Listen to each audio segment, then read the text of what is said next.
Hey guys, how's it going? Dragonstar here. Today I'm going to be discussing a topic about how to wall.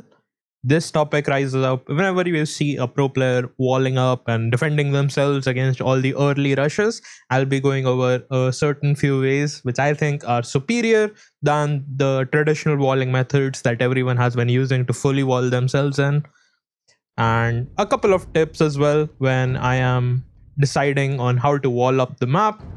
There's a few practices you can implement in your playstyle just to have a bit of a flexibility on understanding some of the matchups and how you would actually wall. Starting off the game, there's a couple of settings you have to be careful about. Resources have to be high. You allow cheats, and a couple of cheats you have to remember just to get into the habit of getting through this exercise and practice that I'm going to show you. It's gonna be important to have these settings on. Starting age is feudal age, and all of this looks correct. And we'll start off the game. When I straight away jump into the game, I'm in feudal age. I'll spawn with all of my resources, and the reason I wanna have these settings on is because I wanna practice walling subconsciously and getting the reps in. This is just like going into the gym and warming up before you do any heavy sets or anything. So this is your practice session before you jump into the ladder. That's how I look at it. So what am I talking about? The thing I want you guys to do is whenever you want to play a multiplayer game, I would love that you guys actually jump into a single player game. Start, like, you don't even have to make the villages or anything. Start building up your base. That's what I'm going to do. I'm gonna make a mill here. I'm going to go for the closest wood line. I can make the lumber camp on this side, but it is on a hill. Do I care about if it is on a hill as long as I'm able to protect it? If I make it on the flat ground, my villages are not on the hill and are less vulnerable to a starting scout. So I'll make the lumber camp on this area of the map, even though it's a little bit further away from my town center. The other lumber camp I can go for is this one, which is near my berries, and I can protect both my berries and the wood at the same time. Do I go for the backward line, which is more in the safe, or do I go for this diagonal wood line next to this? The other option for wood is probably the worst one. It's in the front, it's exposed, it's on a hill, it's next to the gold, which will be pressured. I also see where my opponent is spawning. That's why I have it on explode. My opponent is spawning on the right side of my map. So the pressure is going to come from this direction. So I have to avoid this wood line. The next wood line he can actually target from this direction is going to be this one. Let's say he goes from this direction, goes around either of the sides of this wood line and hits the wood line on this one. If he goes around that side, he has to go all the way around. So either I can make the lumber camp on the hill or on this side so that I'm protected against his scouts or man-at-arms, because I can make a choke point from this wood line to the town center from this 2-3 palisades that I can invest into to zone out his units.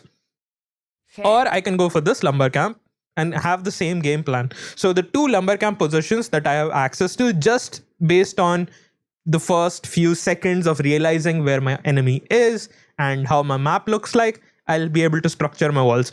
Just recognizing this makes your walling very easy. This is why this practice for looking at the map and actually realizing where the best placement for your lumber camp is very important. Just making your lumber camp in the closest wood line possible most of the time is the correct answer to this question, but where to make it is also going to be subjective on how you are able to make it.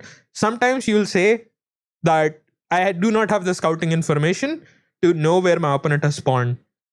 So let's say we did not play on explode and he can spawn in the middle of the map or on the left side of the map. So you want to go for the most universal possible. Your opponent always spawns on the opposite side of the map. I'll show a system in the future video of explaining how people spawn on a random map script for Arabia. But for purposes of this video, we're going to just talk about walling ourselves in. So mill over there, lumber camp over there, couple of walls like this, wall the back, probably make my production buildings like this if I want to protect only my wood and berries. Now we talk about civilization matchup, the situation, and the opening strategy choices. let's say I am playing Aztecs against Magyars in this situation. Magyar wants to play scouts. I want to play either Drush, straight archers, or man at arms. Those are the three opening choices I have available to me. So I'll be making my base based on that. Can I protect my chickens? This is going to be very difficult to do because they're out exposed in the front. So maybe instead of the lumber camp opening, I'll go for the mill first. It's one of the openings you can do if you know you don't want to play the barracks approach early on.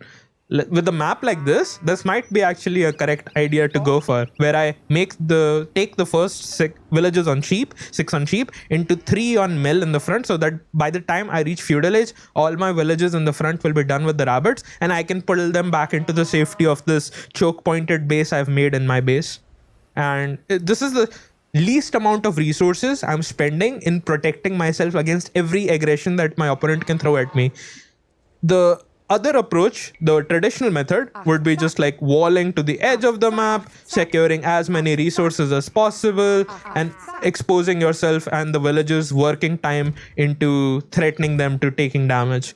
With my system of just recognizing what are the important areas to protect on the map and only walling those areas is going to net you more benefit in the short term compared to taking damage against the early aggression that most of the players are doing in feudal age. So walling and making a short base like this will have more benefits. Going down the line of Aztecs versus Magyars, we want to play archers. So how do I protect a gold mine? This is this exposed. The other gold mines are actually even worse because they're all the way on the side, further away from my base. So the only way I can secure this gold mine completely is by applying a lot of pressure to my enemy and relying on just being so aggressive that I don't have to worry about protecting my base as much. All the action is happening in his base. The other approach is by just making a tower. This tower completely protects this area and I don't have to worry about like just having some aggression showing up in feudal age on this area. Castle age might be a different situation, but we are just going to focus more on feudal age for now. After that, how do I expand? The areas for expansion, probably one of this wood line. I'll make a market to indicate it as a town center area for booming, or maybe a town center over there.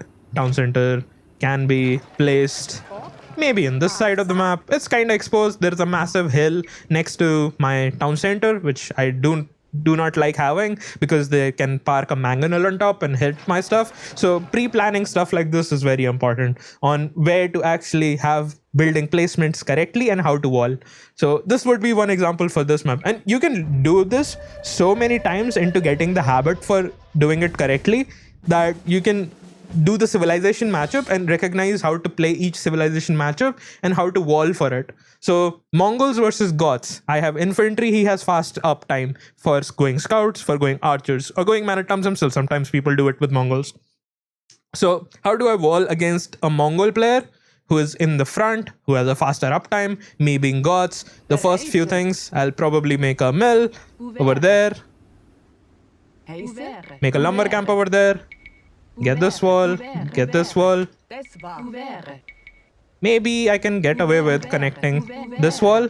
And if I can do this wall just to protect the back of my base, but if I do not have the time to go for something like that, maybe I'll just leave this back area for now, go for the gold over here, protect it by making some palisades, and I'll make the wall like this, connect it from the gold mine to this area, can be one of the possibilities, or I can just connect it like this instead of having this wall on the left side. Because Mongol is so fast, I'm very afraid of keeping my villages outside the vision of my town center and my small base layout. This is why walling structure becomes civ dependent as well. If my civilization is as fast as Mongols, I'll be thinking about this 2 or 3 times before I attempt to go for walls which are really far away from my initial resources or town center. So like in this situation, I don't think I'll ever go for the wall like this, but I'll definitely get this wall because this costs me 1 2 3 4 5 6 palisades. This costs me 8 and I don't really even need that one. So I'm spending much less amount of wood and securing my base as fast as possible. So those would be the walling ways I would recommend going for. Something like this can be your traditional wall method where you're just getting yourself walled up for the entire map. This is your box method that everyone usually learns when you're learning the game. But with my system, you want to just wall as fast as possible with the least amount of palisades you've spent in protecting yourself. Leaving gaps in feudal age does make you weak against archers, but the way you control the game against archers is by just making a lot of military and having map control and map presence, going for scouts into skirmishes, going for scouts into archers of your own, or if you see them opening archers, you go for skirmishes. So it will just go into that rock paper scissor method of controlling the map and not leaving yourself exposed against their units. That would be the things I'm going to be relying on more likely. And yeah, I mean, this way I'm just safe against most of everything. And I want to be applying pressure towards them, so my production buildings are in the front. That can be one of the ways I do it. And I'll just do it a couple more times to get a refresher on how you can do this. If you want to spend more resources, learn these cheat codes, go Ninja Corner, and you'll have 100,000 of each resources to spend with. Did I spawn with the same map? Oh, I just clicked play again, my bad. Or actually, did I get Goths versus Mongols again with the exact same generation? Because I'm pretty sure I went to the main menu and restarted. That's weird. Okay, but sometimes the game gives you the deja vu feeling. I am recording this, so it got captured. Persians versus Vikings. Vikings is an infantry civilization, so they want to go for man-at-arms. Persian is a very strong scout civilization, but maybe against man-at-arms I want to play archer units. So how will I make my base to protect against that? Backward line, easily protected. I don't want to make a lumber camp here. I do not want to make a lumber camp here because my enemy is on this side of the map. So the lumber camp in the back will be protected against what he is going to do. Next steps, how do I protect my berries? How do I protect my gold? There's a few ways of doing it. Either you make your production buildings in front, something like this, and connect it like that, where I actually am able to make sure I'm zoning out his maritime aggression. Yes, he has to go all the way around, but by that time, I have bought enough time for my production to not take damage. I'll put all the villages to the right so that even if the Manatams show up from this direction, I send my 4 villagers on this side of the berries and make a choke point to the town center so that they can't get touched. On the other side, there's a few ways of cutting my map. There's either this one where they have to go all the way around, or if I feel like this one is not going to accomplish much in the short term, I can do some wing walls around my lumber camp just to protect itself. I can do something like this. Maybe go for this one. Something like that.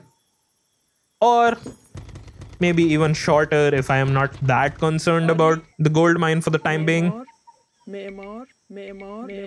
Something like that, where I just connect this wood line. I always connect my walls to my town center in order to protect it. So he is playing Vikings. I'll go for archers to counter his manatams in the opening.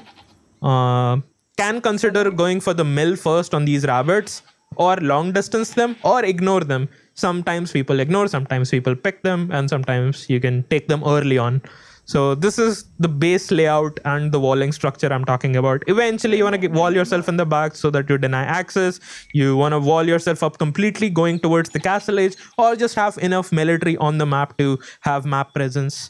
It super depends on what your enemy is doing and which sort of rush he's going for. But this gives the insight into the walling system I am currently using in the game. Jurchens versus Slavs. Scouts war would be my guess. Slavs likes to play scouts. So scout war, we can wall a little bit more liberally since we are not worried about any manatom aggression. This is 1, 2, 3, 4, 5, 6 chickens. So milling the 6 chickens is usually not worth it. So going for a mill on those 6 chickens is not going to be my priority. For the lumber camp placement, I usually want to go for the closest wood line. This one is the closest one. And against Slavs, it's actually not the worst thing in the world to go for a wood line in the front like this, because you know he's going to play scouts and scouts won't really be able to threaten you until 11 minutes. So going for a lumber camp here, going for a mill there, barracks, stable. Maybe because it's a scout war, I can get away with walling a little bit wider, since I know if I can wall myself before 11 minutes, I should be fine. So walling in a map like this can be a little bit more freeing. There's a way I can wall to the edge of the map, or I can just connect stuff like this, and I'm fully walled. So this is the matchup where I would consider walling like this. If I was against, let's say the Slav player is crazy, he learned how to do the Maritime build order, like he's just doing the Maritime build order no matter the civilization. How do I protect myself? I scouted. I will probably do something like this.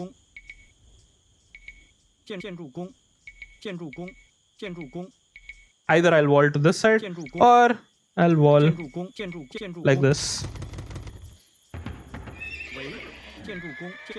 If I'm playing scouts, if I'm playing archers, archer over here, mining camp over there, or if I want to be very greedy with my wall, mining camp over there and put my village on this side of the map, and I've fully protected myself against all the aggression that they are going to throw at me.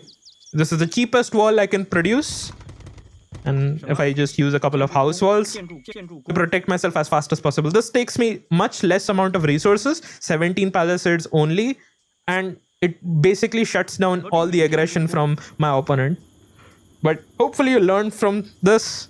If you want some more in-depth explanation of why this is more useful, I tried my best to answer most of these scenarios. There are more scenarios for how to wall yourself against your traditional greed openings, more aggressive all-in openings, but the basic idea for it always depends on the cheapest, fastest wall you can produce, and the way you can plan this out by jumping into a game. You just basically pre-prepare yourself to subconsciously have this building system in your mind.